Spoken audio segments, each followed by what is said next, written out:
raised on a Great Plains farm, 2 miles south of Orleans, Nebraska, 6 miles from the Kansas line.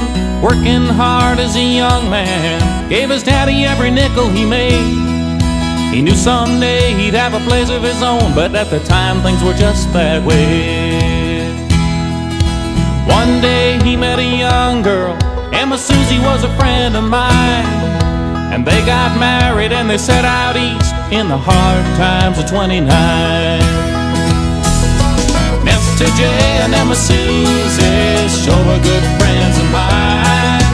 Mr. J and Emma Susie, aging like a mighty fine wine. And they came to rest in Iowa on a rocky old farm nearly bare. And people told him, son, better get you a job because you're never gonna make it out there. But with faith that could move a mountain and a steady hand on the plow, a pulling fences and a picking stones, they came through it somehow.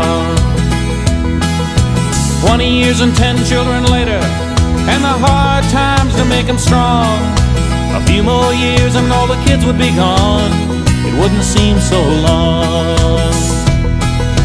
Mr. J and Emma Susie sure were good friends of mine.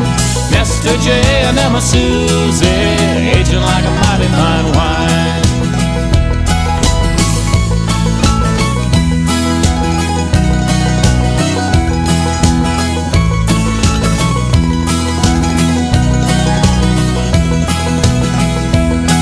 Now another 20 years has come and gone, and came a wisdom known only with age.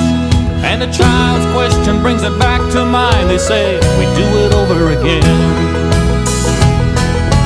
Mr. J and Emma Susie